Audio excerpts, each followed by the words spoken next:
Well, good evening, and I'm sure you are wondering uh, what this Map the World is all about. I trust that it is going to surprise you because right behind the Map the World screen is me. So, good evening, and great to have you here. Henny and I were just having a chat about all of the different clicks that have to happen, and there I was. Being caught out not pressing one of the buttons that I needed to press this evening. This is Wednesday night and it's map show night. I'm sure that you, like so many, are excited to be part of this session, and tonight's talk is all about being purposed. So I trust that as I share this message with you, that you're going to find great value in this short and simple message that's going to enable you to begin to pursue your purpose with passion. So, as I mentioned, the title of tonight's talk is You Are Purposed, and I'm going to go through those different letters. And I trust that you're going to remember the message as a result. Most of you who've been listening to Map for Life talks will know that one of the things that I work at is to give you a simple way to remember a valuable message. And so the first part of this message this evening is that you are all potential. There is no limit in terms of what you are able to achieve. And what's exciting about potential is that it talks about, in a sense, energy, potential energy. I remember my science teacher talking to me all about potential energy and kind of saying that, if you had a ball on the top of a mountain, it is full of potential energy.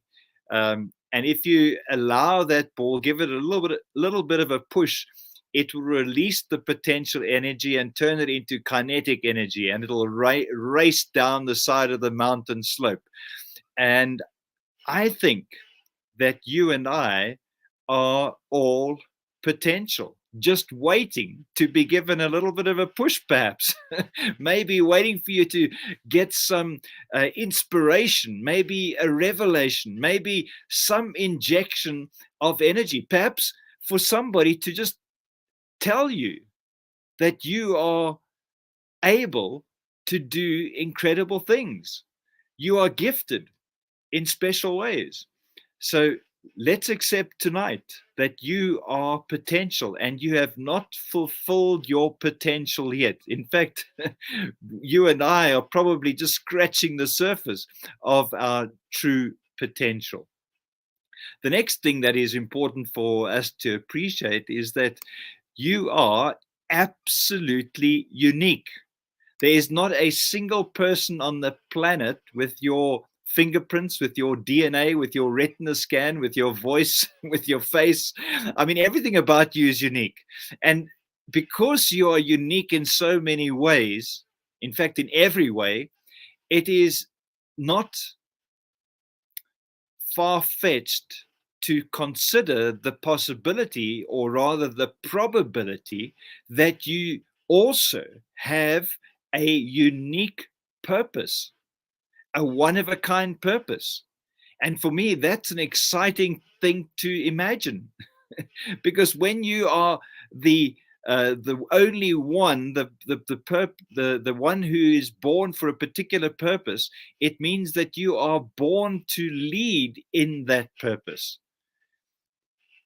And so it is a great opportunity for you to begin to express your uniqueness and not to become the copy that the world wants you to be, but rather the original that you were born to be. I believe you're also completely and fully resourced. Not only are you fully resourced, you are actually resourceful. You are jam packed with this potential that has the ability to come up with ideas, dreams, solutions. You are able to meet needs in a way that only you can.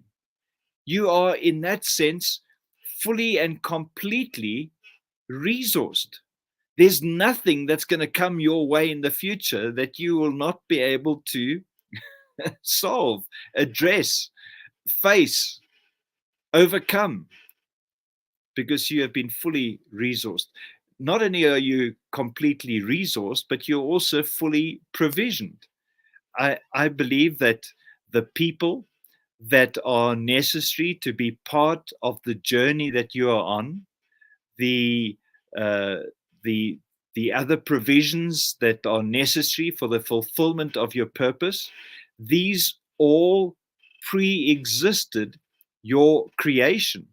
And if you can't yet see them, they will be revealed with every step of faith that you take as you move into the future. So you are fully and completely provisioned. I say this because, when you are building a company, you are chosen because of your skill set, perhaps. You are chosen because your skill set meets a particular mandate or need that that company has, or as they call it, a job description. So if the job description exists and you have the skills for that job description and you are appointed for that position, then the company is responsible to provide everything you need in order to fulfill the mandate for which you were brought into that company. So that's how we function. Surely, when God created you, he also knew all the provision that was necessary for the purpose for which you were created, or for the need that needs to be met. And because it's his purpose for your life, it's his responsibility to fully provide. So if we believe that, I think we can unlock that provision through our steps of faith. Here's something interesting, and I've been talking about the ability to overcome for many years. But as I was preparing for this evening's talk, I realized that you and I have an ability to observe. And the ability to observe is usually expressed in the form of fault finding. We are able to see what's wrong with something very easily. In other words, we are able to identify the needs that exist. So we seem to be wired to identify needs. Most people use this ability to break down instead of build up. Our responsibility is to observe and see the needs that move us, that we are compassionate about, that result in us taking actionable steps. So the power of observation is a very necessary aspect for us to step into our purpose. You are purposed. Not only do you have the ability to observe, but you are also born for significance. If you've been listening to my previous talks, you will know that I've distinguished between success and significance, not like Maslow, who talks about self-actualization, and that success is a step on the way to significance, but rather that success and significance are at opposite ends of the scale. Success is all about me, myself, and I, about getting the trophy, about getting the money, having bagfuls of cash, which so many people seem to want to pursue.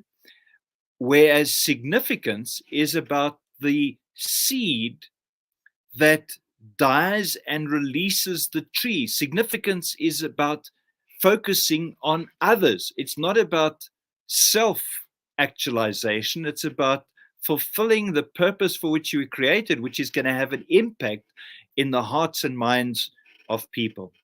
So you are born for significance. Interesting, I was looking at that word sign in the word significance, and that word sign you will find in the word assign or assignment. And I think assignment or your assignment could be a term used for your a purpose. So you are assigned. The word signature talks about uniqueness. It all comes from this word. And the root of the word significance is found in the word seed. So I think that you and I, if we have been purposed, then we are here to meet the needs in others. It's not about ourselves. In fact, for the invisible to become visible, the visible has to become invisible. Maybe I should repeat that. For the invisible to become visible, the visible has to become invisible. What I'm saying there is that for the vision that you have seen, that far surpasses your ability, the vision that is linked to significance requires that you stop pursuing your own glory. In other words, you've got to fade away into the background so that the vision that God wants to reveal through you can be seen so that his glory is evident. So you are born for significance. You are designed to explore. One of our trainers, Liesel, has this dream. You know, she says, "Map is my adventure plan." she wants to be on an adventure. She doesn't just want to be on a journey. She wants to be on an adventure. And I think that we are all actually quietly, secretly enjoy going on an adventure, going where no man has gone before. That's the reason we watched Star Trek back in the day. You know, we loved the movie because we wanted to go and explore different places, go beyond the horizon, climb the mountain to see what's on the other side. I mean, this is in our nature. It's an inbuilt trait that we have, one of curiosity, one to do things for the first time. One of our longtime members often asks the question, when last did you do something for the first time? And I think that's an important question to ask because we can so easily find ourselves in a routine, a rut of just getting up on Monday morning to go to that same old job, to meet the same people, and to just push through until the bell rings at the end of the day and head back home through the same traffic that you had through yesterday. And then you repeat the process the next morning and the next morning and the next morning until finally it's Poets Day. Now, push off early. Tomorrow is Saturday. And people seem to get a smile on their face for the first time on Friday. I want to encourage you to start connecting with your passion so that you can have a smile on your face every single day of the week, because that's what passion does. And the last point of the word purposed is that you have now been deployed for such a time as this.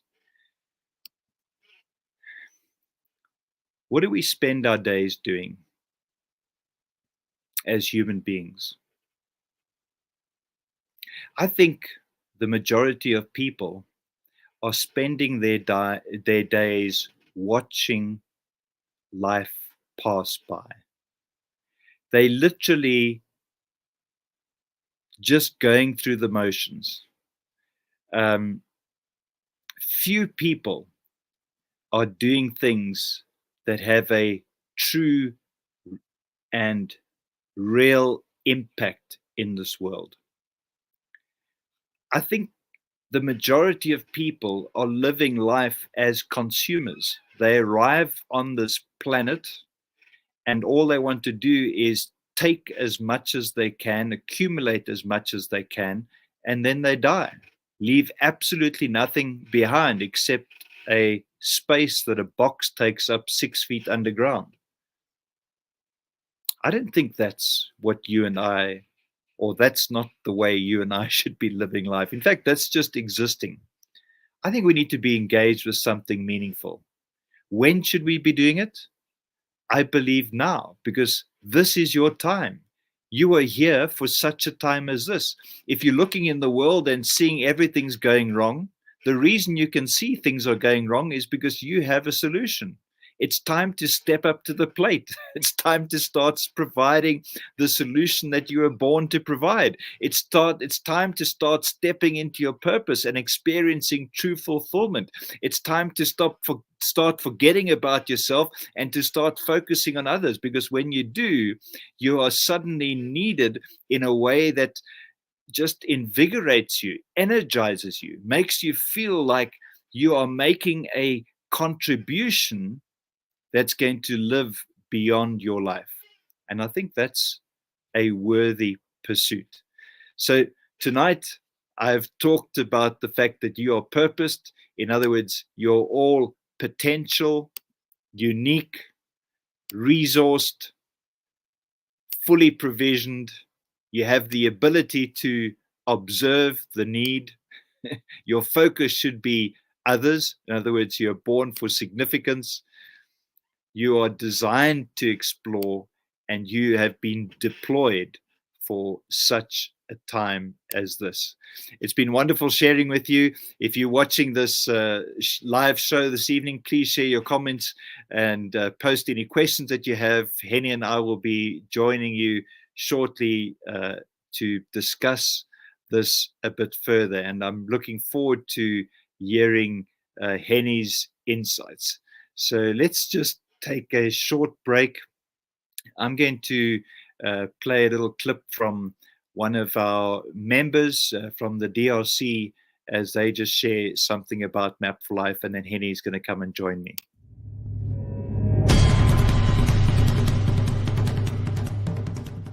Hi, my name is Iram Kalunji, and I'm from the DRC. I basically encountered Map for Life about 3-4 years ago here in Kinshasa during a 3-day workshop where we met with Glen, his team, and a bunch of other participants. And those 3 days were very life-changing for me in many ways, because the material that I got to learn during that time has allowed me not only to start adopting some of these concepts in my everyday life, but because I also train and coach entrepreneurs, I've also been able to apply the same Map for Life principles and methodologies in how they go about planning, as well as executing their business ideas and concepts and going to market with them. So that's basically my experience with Map for Life. Thank you so much, Hiram, for sharing that message with us. You know, he's now living in Johannesburg, South Africa, just for the last, I think, 6 months or so. And he's a basketball coach at one of the schools here in South Africa. Not only that, he's an author, and he's busy putting together something really exciting at the moment, which I'm looking forward to read. The man has got imagination like you won't believe, and it's just exciting to see that. So Hiram, we're looking forward to seeing you complete the work that you have started. Henny, I'm going to hand over to you because this is your session.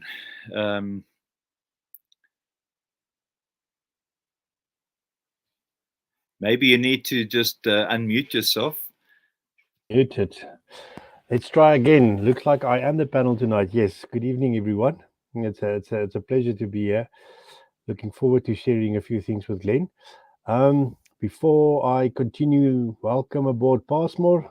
Passmore shared something very important. God equips before the call.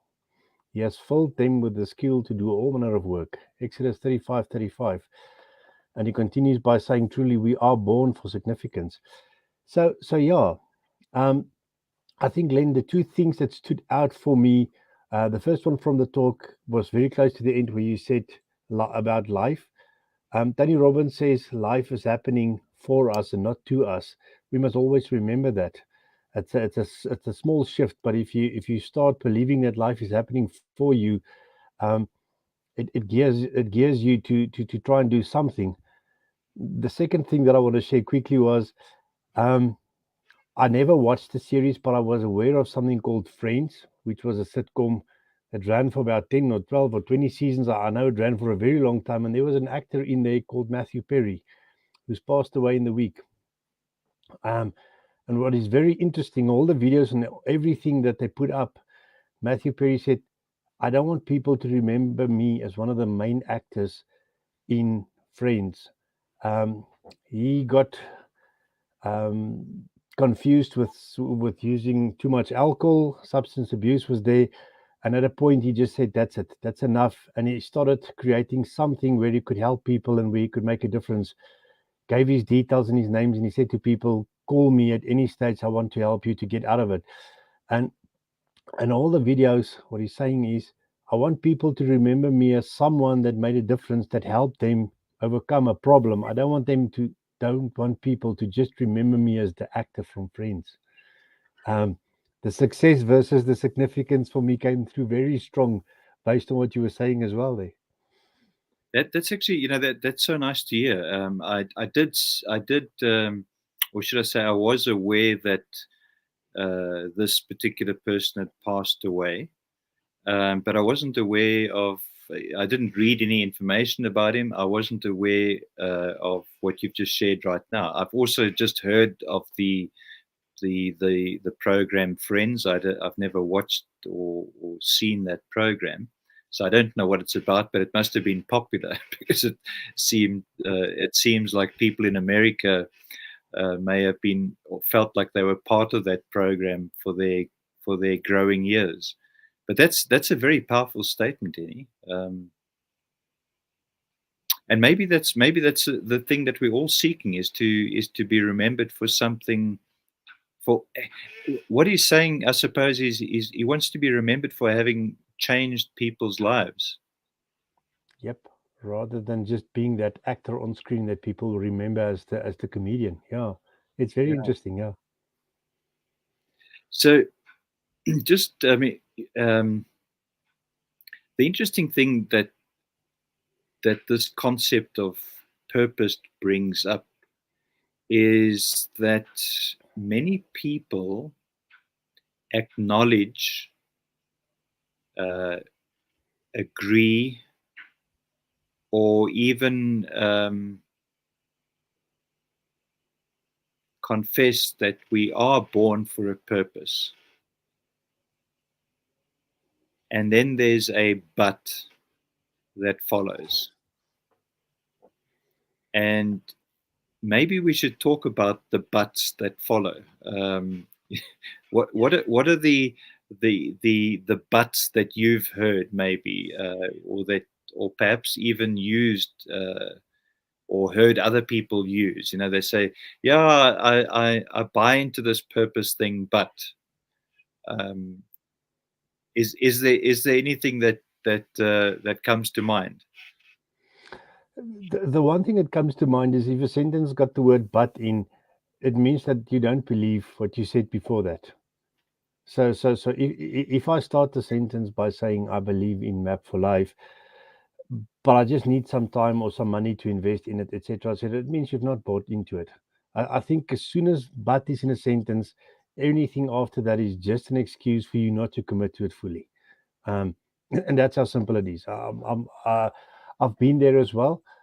I can do this. I just need some money. I can do this. I just need some money. If that is your excuse, then your purpose is not clearly mapped. You're not following your passion, um, and it's not going to happen. If you can't get but out of the sentence, it's not going to happen. It's as simple as that. It's interesting. There's another but that is spelled with a double T, and I think sometimes you just need to get that but out the way. But um, you're so right, because the what usually precedes the but is a sentence that creates, what comes after the but is a sentence which destroys what was just created. Correct. And so when we use that word, we need to be very careful that we're not speaking out of existence the thing we have just spoken into existence. And you've brought up something really important, because money seems to be such a big stumbling block for so many people. So they may say, I like this whole idea of purpose, but you've got to earn a living, you've got to make a profit, you've got to a man must work, or a woman must work, or whatever it is. And so how are we going to advise people? And I'm not expecting you and I to have the answer, but I think we need to explore this. How are we going to advise people to step into their purpose by stepping out of the prison they find themselves in as a result of the choices they've made? And I say a prison, I think majority of people are locked up from Monday morning to Friday afternoon and let out on the weekends to cut the grass. So how can we advise people to begin to change, or what should we be doing to help advise people to change, to transition, or just to simply step into their purpose? I had a very interesting weekend, and then I think a very interesting Monday, Tuesday, because I had this concept, and I was looking for a blog to write around your thoughts or your mind as opposed to your habits, and which one comes first, or which one supports which is the most important thing that you need to follow. And I did a lot of reading, a lot of research, and what was very interesting is your thoughts is what's driving you, but a thought that's not converted into an habit will not make a difference. So if the thought doesn't become a habit, and habits then on the other side start driving your thoughts. But I think that for me is the key thing. What I took from everything that I've read over the last 5-6 days was really what is in my mind is what governs me every day, and that's what pulls me closer to my goal or my purpose. If in my mind is going to be, I don't have money, I can't do this, I can't do this, I can't do this, my language is going to start being around that. I'm going to start programming my subconscious mind to say I can do nothing because I don't have money. That's why I'm thinking the self-talk, what's happening in your head. Apparently there's about 65 to 90,000 thoughts in your head every day, and the scary part is 95% of them is the same every day. So if I'm not sorting out what's in my head, what I'm telling myself the whole time,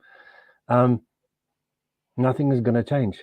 So I think what needs to happen is we need to tell people to start listening to yourself, listen to what you're telling yourself to do, and start sorting that out. Get your thoughts ready, get your purpose ready, start talking the language that takes you towards your purpose. Start doing that, then align your habits with it, and then there will be no buts in your sentence. Yeah, you're just talking about. There was a quote that I heard earlier in fact, in October, and that was, "What you think about, you bring about." And the original source of that quote is what you think you are. So one can trace that back to scripture, but just the way it is put, what you think about, you bring about, I think is something which is really important. So this concept that you just sharing with us is maybe a key that's going to unlock the barriers that you perceive currently. Okay, so you may see, how am I going to support my family if I step into this purpose? Because when I step into my purpose, I'm not going to have a title, I'm not going to have a position, I'm not going to make profit, and there's all these thoughts that come in, into the process. So those are perceived obstacles, because you can literally step into your purpose right now. Okay, and I think that in order to have the courage to make that step, we need to be more engaged in what we purpose, or what we perceive to be our purpose, which is best revealed through the things that we're passionate about.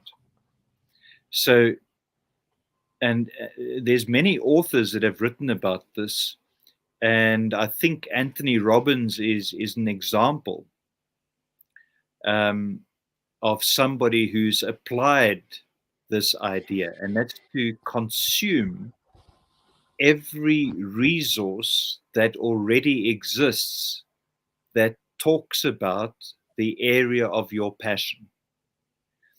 And I think if people begin to do that, they're going to move from this place of doubting their ability to having faith in God's provision, kind of just making that shift to say, okay, this is definitely who I am. This is what brings life to me. This is what makes my heart beat. This is what feeds me. And to make that step. I think what's keeping people from making that step is the uncertainty of the purpose, actually. Kind of, they're not 100% convinced that this is really who I am. And so maybe just going and reading more about what you think you are purposed or passionate about, that could be a good trigger. What are your, I know that you've been having a power hour every single day for some time now. And maybe this is just an opportunity to reflect on what you've learned, or perhaps just to cover what a power hour means for you. What do you do in your power hour? And maybe there's people that are going to be saying, hang on, that sounds like a great idea. I know it's not a new idea. It's something that you may have read somewhere or learned from someone. So just take us through that process. I can, yeah. Before I do that, Passmore says we reap what we sow. Very true, Passmore. Agree with you. So my journey started, and I thought I knew what my passions were. And the funny thing is, on this journey, it's grown. Deep inside the passions was an author that was hidden, that came out. Was a keynote speaker that's still getting out there.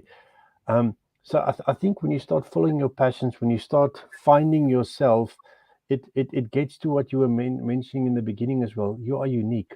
You've got everything that you need to go and do what you need to do. You've got all of that. But on the journey, you are going to grow. So I've got my power hour every morning. It comes from Robin Sharma's 5 a.m. club. Mine is a bit earlier, so I do the 4 o'clock, 4 to 5. Because I've got a busy day, nothing happens at 4 o'clock. I start every day in the same way. It sort of sets me up, get me focused for the day. So it's split into 3 blocks. The first one is all about exercise. So I've got a bicycle. I can go for a run. I do about 20 minutes worth of exercise just to get the sweat going and clear the mind. Right after that, it's to reflect. It's the next 20 minutes for me is spending time in scripture, meditating, just getting calm, relaxed, just slowing down everything, clearing my head, making sure things are clear. And then in the third 20 minutes, it's really the learning space for me. So the last 20 minutes is learning something, reading a book, following up on something else. So that's where I start reading. You will hear me talk about books a lot. I'm busy reading Atomic Habits as we speak. So that's the time that I dedicate to it. I'm trying to get some more time during the day to read. But that's really it. So I spent that first hour of my day doing exactly that. And then I can go and take a shower and get myself ready for the normal day that needs to come. But a little bit of exercise to just clear and open up everything, then a bit of calm, sitting back, relax, spending time in scripture, just slowing down everything, and then saying, okay, everything is okay. The exercise has got the heart pumping, the blood's flowing nicely. I've relaxed, I'm calm now.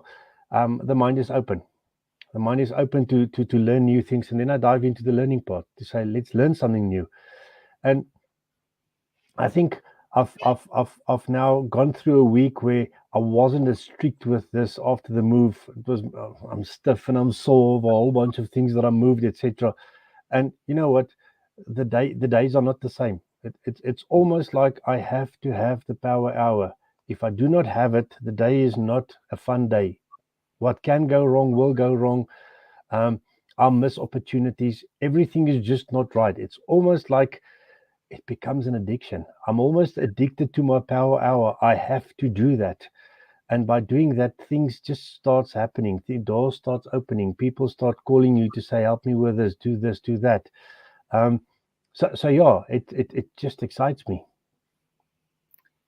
There's a quote that kind of ties in with the importance of working on your beliefs, and you know, a lot of what you're doing is really reinforcing certain beliefs. I think, I mean, the book Atomic Habits is a great book to read, and I think not only a read, but to begin to apply. And of course, as the word atomic suggests, it's small. It's small little things that we do on a daily basis.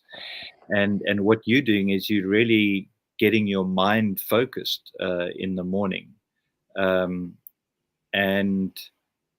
the quote that I wanted to mention was that you cannot out-achieve what you believe.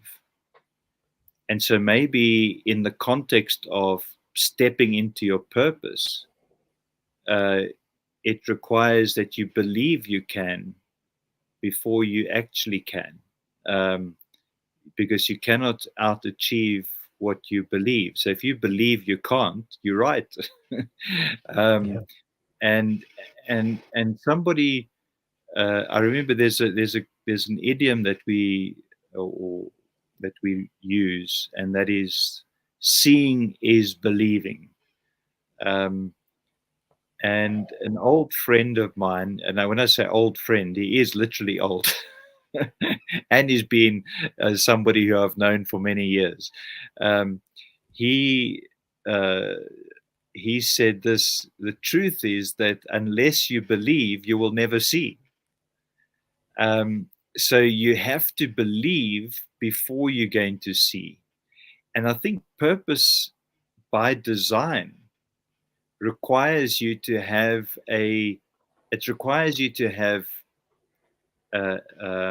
three things. And these three things are described as faith, hope, and love. But I'm going to put them in the context of MAP, and I'm going to say action. I think the hope talks about a vision and a dream, something in the future that's better than the present, something that's going to make an impact, that's going to bring about transformation. So it's action, it's the dream, and then the passion. So the love is the passion part. You've got to have real passion for what you want to do. So I think those three ingredients are really important, because that's going to help us to develop our belief. Because when you take a step of faith, it moves you closer to what you hope for, your dream, and it actually increases your passion. And the more passionate you are, the more able you are to take your next step of faith, which ignites the hope. The vision becomes clearer, which increases the passion. And it's this kind of circle that keeps going. So maybe there's something in that. And if we are, Passmore, you are mentoring young people, and maybe these three elements, faith, hope, and love, or action, vision, and passion. Oh, I didn't realize we got the IONs there. Action, vision, passion. These could be three key elements that we need to use in terms of mentorship, because unless somebody has those three elements, I think mentoring them is going to be ineffective. So what are your thoughts on that, Henny? Have you got any comments in relation to those three ideas? I'm thinking what you're saying is so true, because I think we just saw that practically happening over the weekend. So for those that don't know it yet, but I'm a Springbok supporter and I'm very chuffed with what I thought you were going to say the All Blacks lost. No. They had a dream or a vision that started 7 years ago. There was a World Cup in between and we won it, but it wasn't like just a bonus for them. But they were focused on something very specific. And when they started the World Cup, there was 33 of them. And I really watched lots of the interviews afterwards as well to hear what these guys are saying. And a lot of it for me was very focused. Sia Kolisi kept on saying that we're doing it for our country. It's not, I'm a good captain. So for me, there was a lot of significance coming from the way that he spoke. And there's 33 of them, but there can only be 23 that plays on the day. And they had the bomb squad. But the bomb squad, with the reserves, had a very specific purpose when they came on. They came on at a certain time because there was a plan. And when they came on, they had to do some action. And what was also very interesting is in the weeks building up, so specifically for the All Blacks, Kobus Reinach wasn't in the 23 squad. He was one of the 33 or the 10 that didn't play.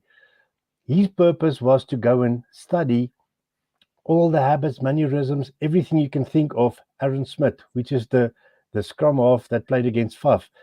And he had to play Aaron Smith for the whole week. He needed to be that person so that Faf knew exactly what he needed or what he was in for, kind of thing. So they all had the passion called rugby in the back of it. They had this vision or this big dream that they wanted to get to. And they had to take action, and they did these things.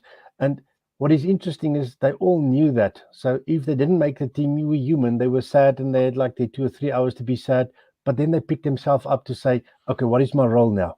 I've got a purpose now in being in the 10 and not on the field. What is that purpose? What can I do to make that the best that I can, so that the bigger purpose that we're aiming for can be achieved? And they won the World Cup, but all 33 of them actually won the World Cup because they all played that role in the bigger process. And for me, that was everything you said is so true. All of it is in there. All those IONs are somewhere in there, and they had to do one of those every day. There could be a separate one. The passion was always there. I think the rugby is always going to be a passion for them, and the vision was there. We need to bring back the Webb Ellis Cup, which they did. But the action and the purpose part for me was so every day it could be different, but it still followed the passion and the vision some way. So out of the three, I'm almost feeling like without the vision and the passion, the action is going to not take you where you're supposed to go. The action is there to make the vision happen. I'm glad you brought up the Rugby World Cup, because what you revealed is that many more people received the gold medal than were on the field. Yeah. So the coach, the director, the physiotherapist, even the people who didn't play the rugby, but the people who made the game possible, everybody had a role. Some people was their role, or we know who they are because they're in front of the camera. There's other people who we don't know who they are because they behind the scenes.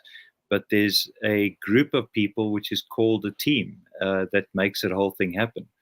And as I was thinking about the last three games, I realized that you only need 1 point to win anything. But what it did reveal, I had the opportunity to watch the the semi-final and the final with a large group of people. When I say a large group, maybe a couple of hundred people. And what was fascinating about that experience was that South Africa is really a diverse country in so many ways. But what I found fascinating was when the national anthem began to play, everyone, without exception, stood up and proudly sung the national anthem. And what I also found fascinating was the anguish and the joy and all the emotions that were expressed during the game, and how necessary those things are when you actually pursuing your purpose. When I say how necessary it is to understand that as you're pursuing your purpose, and in this particular case, they were there to inspire a nation, and the way that they were going to do that was to actually push until the very end. I think winning was kind of the objective, but at the same time, the main thing was to not give up. And what's interesting in the final game was, I think there must have been about 30 minutes or 20 something at least, where South Africa was leading by just 1 point. And how many people in this audience where I was sitting and observing in between watching the game, that were sitting with, looking down or looking away, or just waiting for that final whistle to go. And what it made me realize was that actually, when you're pursuing your purpose and you're stepping in faith, you have to become comfortable with that sense of, is the breakthrough, when is the breakthrough going to happen? Is it going to happen now? Is it going to happen in 5 minutes? Is it going to happen at the end of the day? Is it going to happen tomorrow, next week, next month? There's that space between, while the action is happening, where you have to have the belief that the result is going to be revealed to such an extent that you keep pushing, that you keep tackling, that you keep defending, that you keep pushing forward. I think these are things, and that for me was an interesting observation to make during that final World Cup game. So thanks for bringing that up. I think it's a great reference, and it just took me back to the year 1995. When Joel Stransky kicked that drop goal. Now, of course, we're talking about a sport that probably a few people know about or are as passionate about as you, Henny. So maybe there's other things that happen, and I watched the Grand Prix, the Formula One Grand Prix, which was taking place in Mexico, where one of the drivers was the only person that the entire group of people wanted to watch. And it's in that when you see somebody who's so passionate and desperate to win and to be the hero of their nation, crashing out on the very first corner, and the emotions that he may have experienced in that particular moment. Those things also happen when it comes to pursuing purpose. And I think they happen when you shift your eye off the purpose and you put it on the person who's been purposed. In other words, you start doing it for your own glory. And maybe that's something that we've got to be aware of, because in the world system, it is all about your glory. And when I say it's all about your glory, it's you that's going to get the salary at the end of the month. It's you that's going to get the employee of the year. It's you that's going to be going on holiday. It's you that gets the bonus. It's you. It's all about you, or me, myself, and I. When you step into purpose, the focus has to shift completely. And so if you fail to shift that focus, you might crash out on the first corner. That doesn't mean it's the end. So Checo's going to race again next weekend. He's going to be back in the car and he's going to do it again, wiser, smarter, and less, maybe under less pressure, perhaps. What are your thoughts about this idea of focusing on the purpose as opposed to the person? I think it's so true. I see Audrey's join us online before I get there. Audrey says, push until something happens. Love that. In one of the interviews, Sia Kolisi said they've got this belief that says it's not done until it's done. So they will keep on defending until a try has been scored. So even if their defensive lines have been ripped apart, if everything is not in place, they will still give everything until the try has been scored, or there's an error, a handling error, or something like that. They have this motto of never quit, never quit. And I think for me, the harsh reality is, if something happens and you're sad about something that you did not achieve, you're on the wrong path. If you're sad that you didn't get the promotion, if you're sad that you didn't achieve X, Y, Z, it means it was just about you. If it almost doesn't bother you, and it's more painful that you've let somebody down. So let's take the Springboks again. For Sia Kolisi, he said it would have been almost unbearable to come back to South Africa not winning the World Cup, because he would have dropped the whole nation.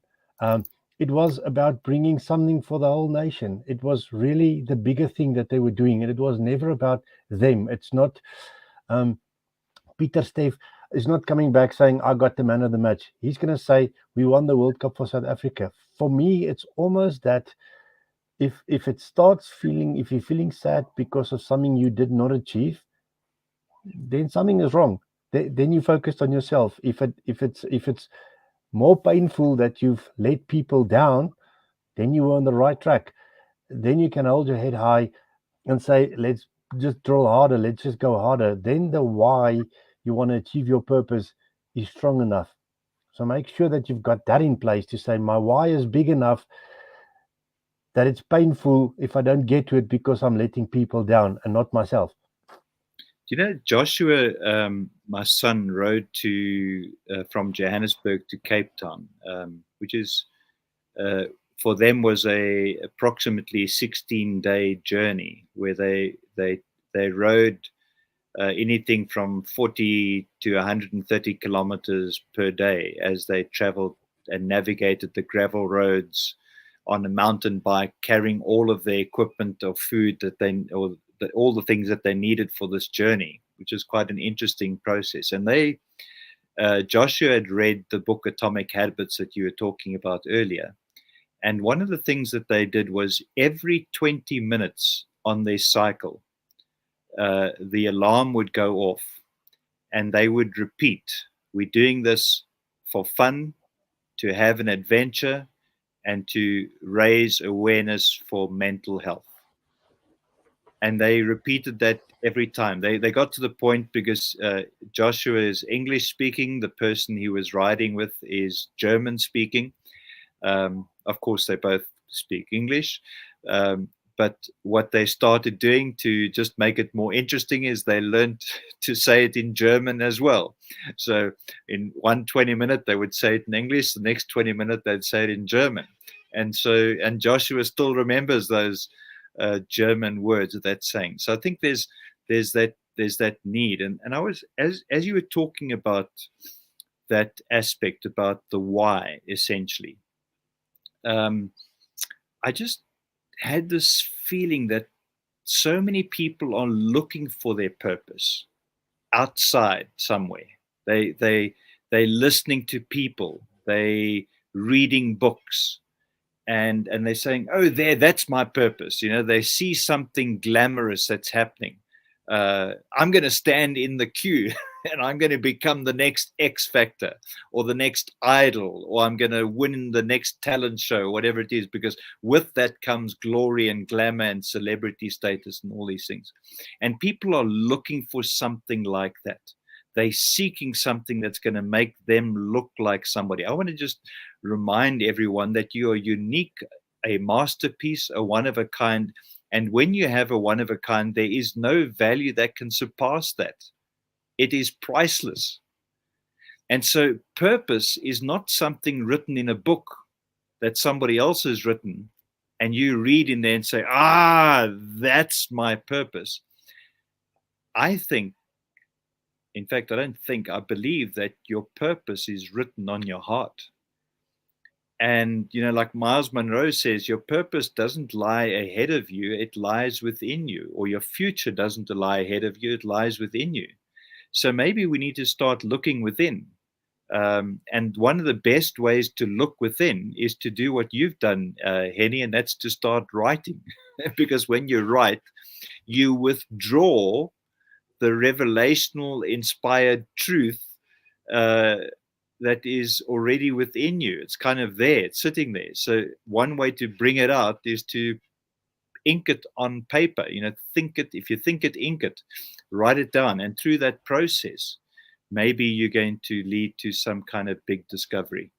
I see our time is almost up. So, I'm going to leave it to you to do what you do best. You've always got some good quotes to share with us.